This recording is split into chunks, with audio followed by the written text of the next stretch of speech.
அலைக்கும் வரஹ்மத்துல்லாஹி வபரகாத்துஹு. அன்பர்களே, நண்பர்களே, சகோதரர்களே, சிறந்தவர்களே, சங்கையான ரமலான் மாதம். ரமலான் என்ற கருத்தே சுட்டரிக்கக்கூடியது, பாவங்களை அழிக்கக்கூடிய மாதம். அன்பாந்தவர்களே, ரமலான் அஞ்செழுத்திக்குது. ரா ரஹ்மத், அல்லாஹுடைய அன்பு, அல்லாஹுடைய இரக்கம், அல்லாஹுடைய பாசம். ரெண்டாவது மீம் மகுஃபிரத், அல்லாஹ் பாவங்களை மன்னிக்கிறான், எல்லா பாவங்களையும் மன்னிச்சு விடுவான்.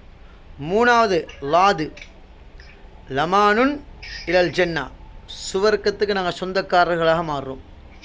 நாலாவது அலிஃப், அமானும் மினன்னார், நரகத்தை விட்டும் அச்சம் தீர்ந்தவர்களாக நாங்கள் ஆகிறோம்.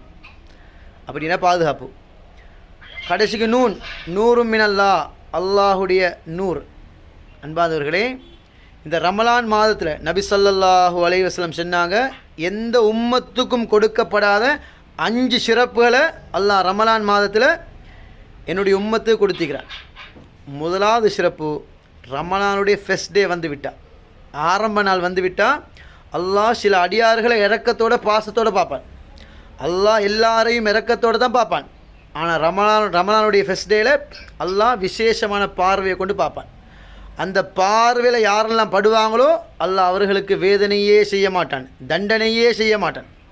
அந்த கூட்டத்தில் அல்லாஹ் எங்கள் எல்லோரையும் ஆக்கணும். இது முதலாவது பாக்கியம். ரெண்டாவது பாக்கியம், அல்லாஹ் மலக்குமாரை பார்த்து சொல்வான், மலக்குமார்களே, ரமலான் முடியும் வரையில் உங்களுடைய இஸ்திக்ஃபார்களை என்னுடைய அடியார்கள், நோன்பு நோட்கக்கூடிய அடியார்கள் மீது ஆக்கிக்கோங்க என்பதாக அல்லாஹ் சொல்வான் மலக்குமாரை பார்த்து.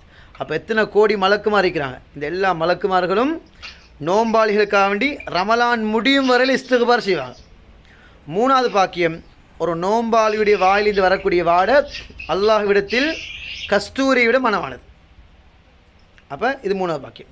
நாலாவது பாக்கியம், அல்லாஹ் சுவர்க்கத்தை பார்த்து சொல்வானாம், சுவர்க்கமே நீ ஒன்றை அலங்கரித்துக்கொள், ஒன்றை தயார் செய்து கொள், ஒன்றை ரெடியாக்கிக்கொள். ரமலான் மாதத்தில் இஹ்லாஸான முறையில் நோன்பு நோற்ற அடியார்கள் ஒன் பக்கம் வர காத்து கொண்டிருக்கிறார்கள். அப்போ சுவர்க்கத்தை பார்த்து அல்லாஹ் சொல்வான், உன்னை அலங்கரிச்சுக்கொள், ரமலான் மாதத்தில் நோன்பு நோற்ற அடியார்கள் வர காத்து கொண்டிருக்கிறார்கள். இது நாலாவது பாக்கியம். அஞ்சாவது பாக்கியம், யார் அல்லாஹுக்காக வேண்டி இஹ்லாஸான முறையில் நோன்பு பிடிப்பாங்களோ அவங்களோட எல்லா பாவங்களையும் அல்லாஹ் மன்னிச்சு விடுகிறான்.